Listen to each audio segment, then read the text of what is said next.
m'appelle Céline Laroche, j'ai 33 ans. Je suis artisan maroquinier, c'est-à-dire que je crée des modèles de sacs et de petites maroquineries en cuir que je réalise de manière artisanale.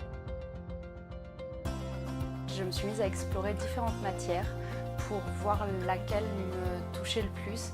Et le cuir, de par sa texture, de par son odeur, de par les coloris et les grainages qu'on peut obtenir, donc les multiples facettes qu'on peut avoir, m'a vraiment passionnée.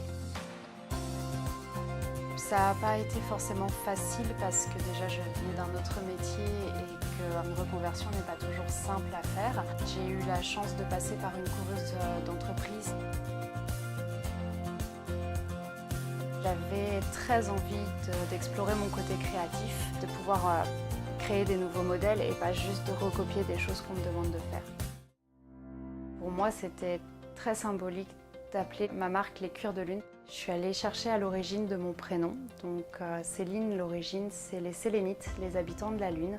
Et par hasard, j'ai aussi beaucoup entendu quand j'étais petite que j'étais dans la Lune. Mon produit se distingue des autres déjà parce qu'il est artisanal, qu'il est fait de manière locale, qu'il est fait de manière humaine. Et il y a un côté unique à mon travail, je ne reproduis jamais deux fois le même assemblage de couleurs. Je crée ce qu'on appelle un gabarit et à partir de là, je vais faire ce qu'on appelle des prototypes. Donc des fois des prototypes pas en cuir, en toile cirée par exemple si je suis vraiment pas sûre, jusqu'à la réalisation finale où le prototype va me convenir, où il va être vraiment réalisé selon l'idée que j'avais de départ. J'achète mes matières à des récupérateurs de cuir. Je veux vraiment m'inscrire dans une logique où il n'y a pas de perte puisqu'on part quand même d'une matière vivante qui pour moi est nécessaire de respecter. Alors, la première démarche a été forcément la création de l'activité avec le passage en couveuse d'entreprise, essayer de me créer un réseau, de me faire connaître, de participer à différents salons, de participer éventuellement à des concours comme celui-ci et de m'inscrire dans des collectifs qui valorisent l'artisanat, qui valorisent le savoir-faire. L'avenir de mon activité, je l'imagine forcément dans un atelier plus grand, de manière plus installée, plus posée, avec beaucoup de travail collectif, pouvoir effectivement développer une activité de stage, d'apprentissage. Je reste dans quelque chose qui reste très local, très artisanal. Pour moi, ça va ensemble. C'est pas, je ne me vois pas du tout développer mon entreprise à l'international. Par contre, pouvoir faire passer mon savoir-faire et avoir un apprenti qui travaille avec moi, qui découvre le métier, ce serait quelque chose qui pourrait être très très enrichissant, je pense, pour les deux.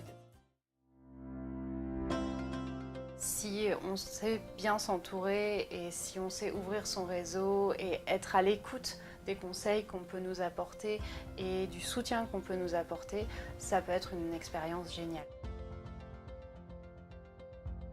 C'est bien d'être passionné par une matière, par quelque chose qu'on crée. Malheureusement, ça ne fait pas un bon entrepreneur. C'est un panel de métiers à apprendre, c'est un panel de savoir-faire qui vont de la gestion à la création, à la communication, au marketing. Pour ça, les couveuses sont très bien parce qu'elles permettent d'avoir déjà un conseiller qui va vraiment nous aider à ce niveau-là et aussi tout un panel de cours qui vont nous servir pour vraiment devenir un bon entrepreneur.